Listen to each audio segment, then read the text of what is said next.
Speakers Bank Podcast. Our voices, our views.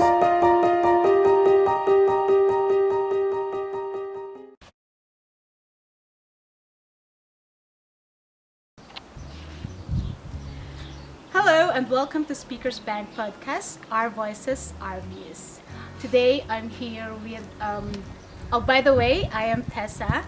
I am here with Peter and Christine, and we're doing this in Christine's house in this beautiful backyard of Christine. Thank you for having us, Christine. You are more than welcome. All right, so my first question for both of you is, if you could tell us something about yourself. So, ladies first. Thank you. I was just going to be kind to Peter. Okay. Well, shortly after our family migrated to Australia from war-torn Europe, my parents were told to prepare my funeral. I was 13 and a half months old. I'm blessed to have survived the last polio epidemic in Australia, pre-vaccine, even though the virus left me with incomplete quadriplegia. Okay, so we'll go to Peter. My turn? Yeah. Well, I've basically got two lives. One was pre-accident. I was absolutely crazy with sport. I played football, played basketball, coached football, coached basketball, played table tennis. I was also a qualified trainer for football.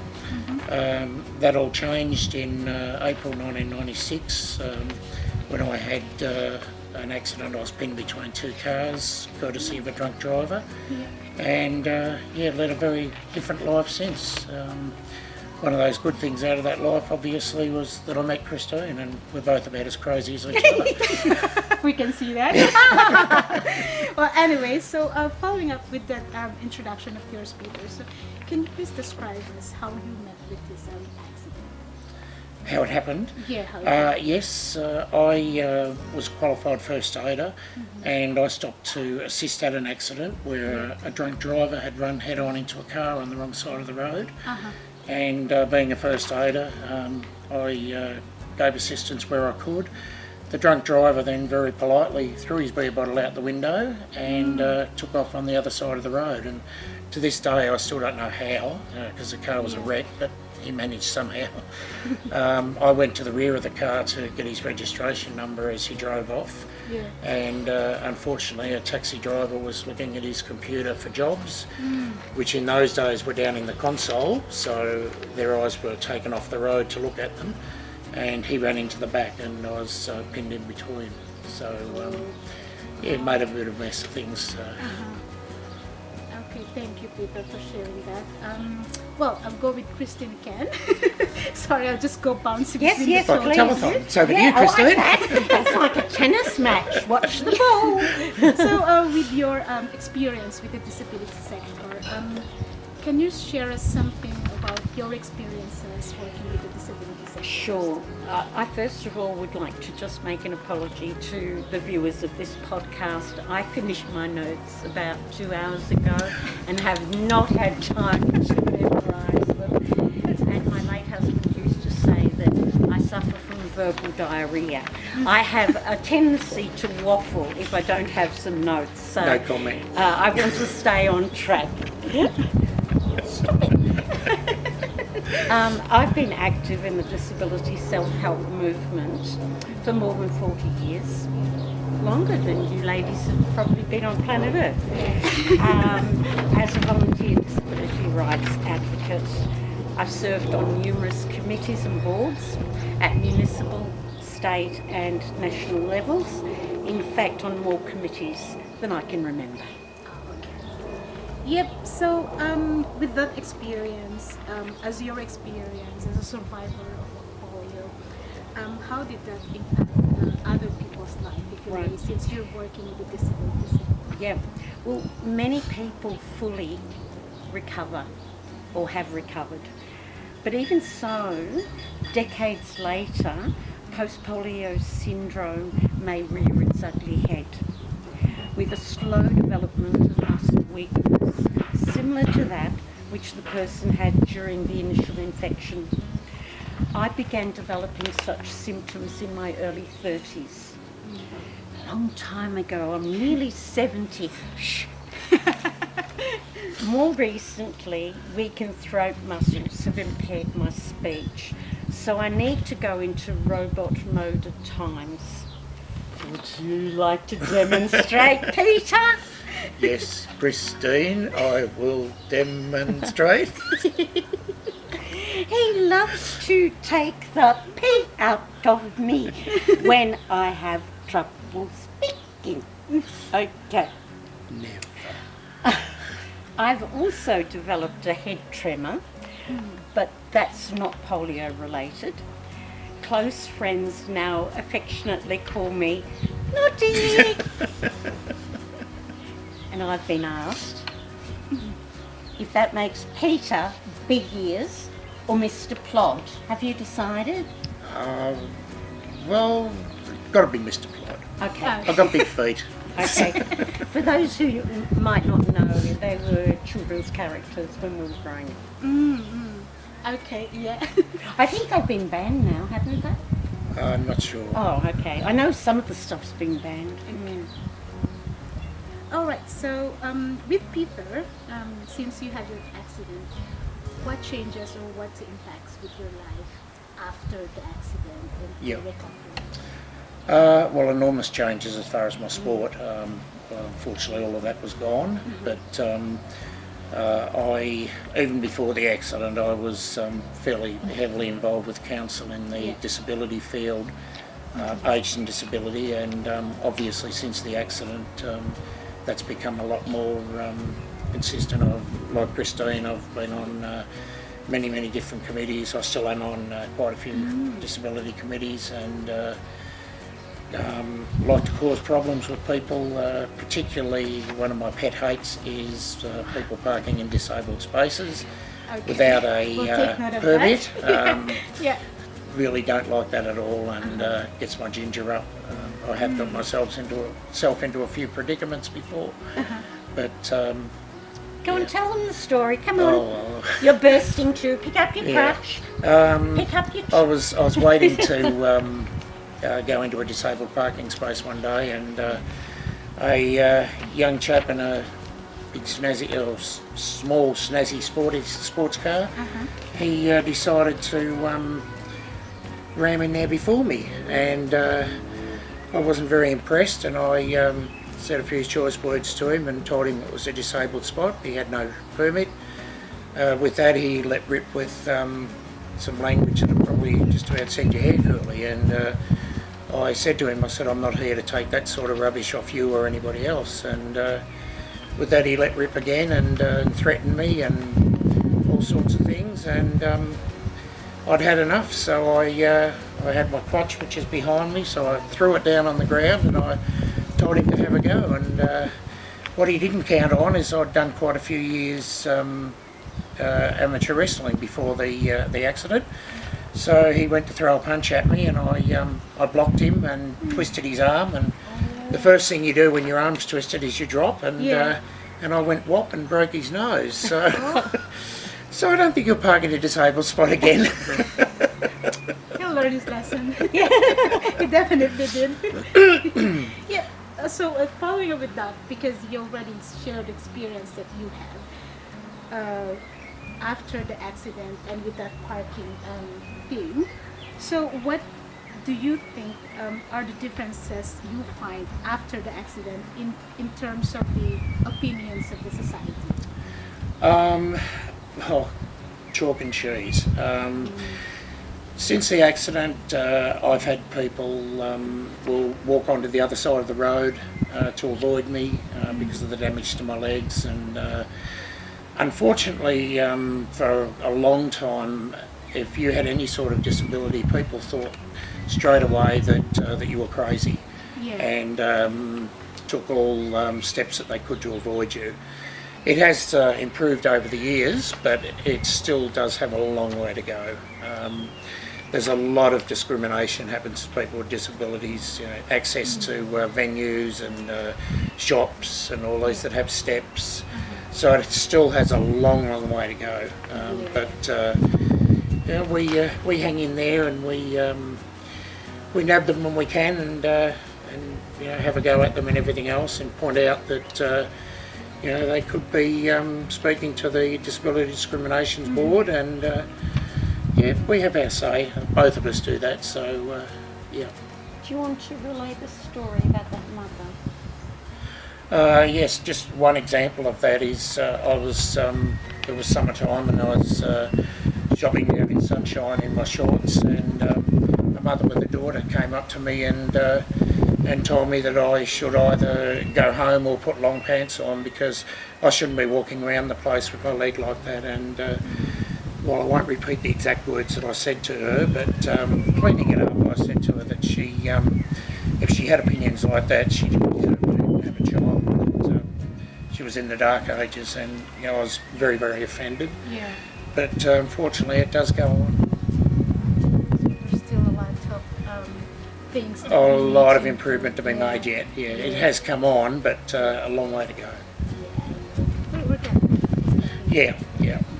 So with Christine, since you had polio, since you were young, how did your parents support you and the community as a whole? Okay.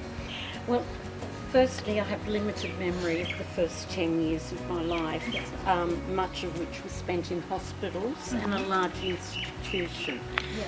People are amazed nowadays that I come from an institutional background, because they don't basically exist the way they used to. The excruciatingly painful physiotherapy that I endured would be viewed as child abuse today.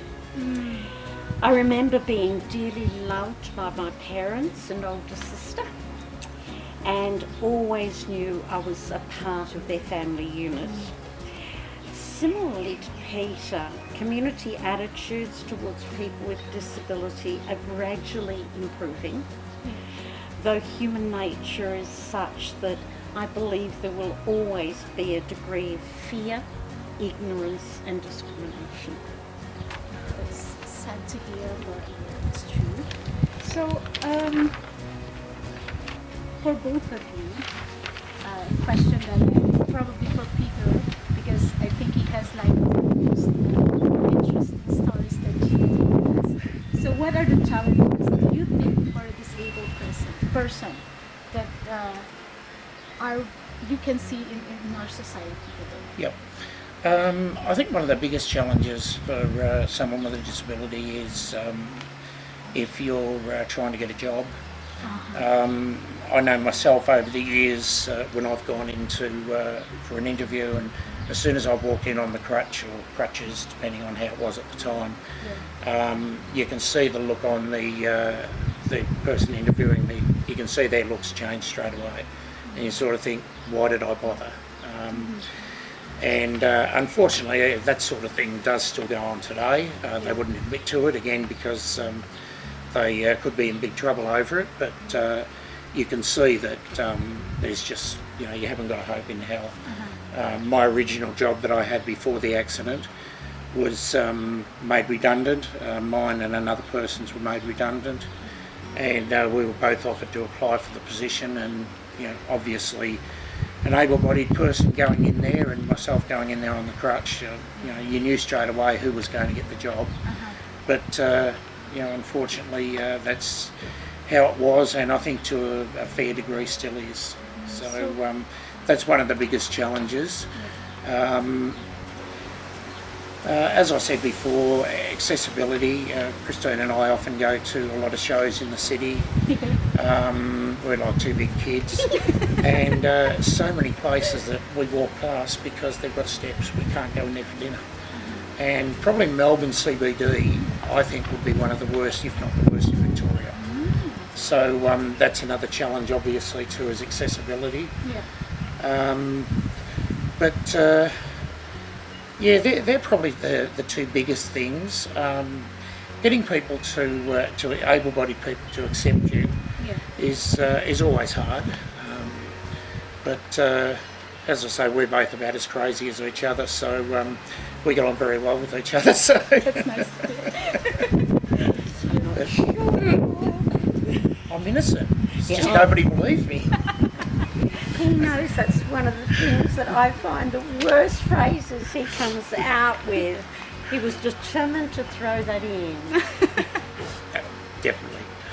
Okay, with all those challenges that you have, like the accident, this accessibility, going to the shops, or just going to the shops nearby,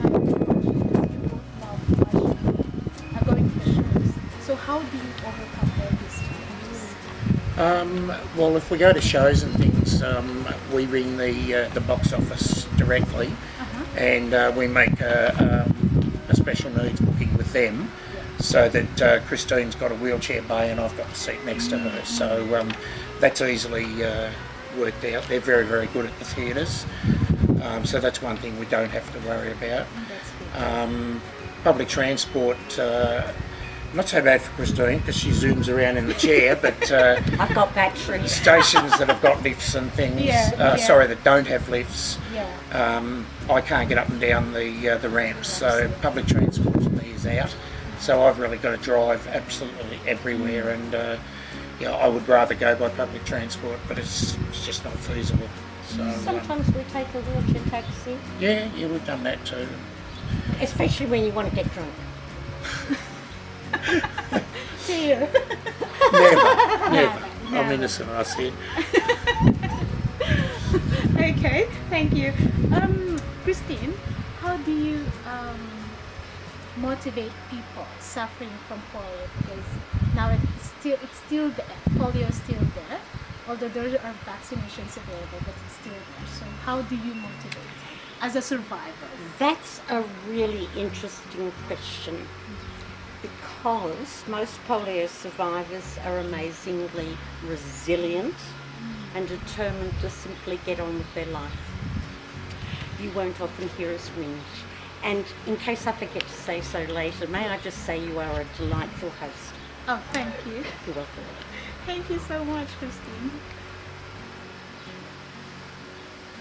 Yep, that's all I've got on that question. Okay. Sorry. Well, you had one other thing. Oh, did I on that? Yeah, vaccinate. Oh, no, that's the next question. sorry. You're jumping the gun. Sorry about that. With what you said, Christine, what would you like to say to people who do not understand? Okay. Go on. You stole my thunder. You No, might you as can well. do it. No, go on. Deliver the line. Vaccinate. Thank you, Peter. The disease is preventable with polio vaccine. Community awareness education is the key. The history of polio is fascinating. I'd encourage people to research it on the internet. In addition, I'm plugging myself. You could invite me to be a guest speaker. She's available, ladies and gentlemen. Oh, yes, and cheap. I promise to be informative and entertaining. There's no doubt about that. Yeah, she is very entertaining. So, with Peter at present, as a speaker at Speakers Bank, Yeah. how are you motivating people who are suffering the same disability or who has the same situation as you are? Yeah. Look, in some ways it's similar to Christine, and that is to to not let it drag you down. Look, there are times when it does. Even to this day, 23 years later, I still suffer with depression from the accident. And one of the key things that I do stress when I'm speaking to people is that if they do ever find themselves in that position of suffering with depression, don't think that it will go away, because it won't. And I do stress on them that you need to get help and speak with somebody. I do regularly see somebody myself, and it's an enormous help. And that's one of the big things that I think is a lot easier to happen to people with disabilities, is that depression can get a hold of them. And to make sure that you get help with it, because it doesn't go away. Much as you'd like to think and hope it would, it doesn't.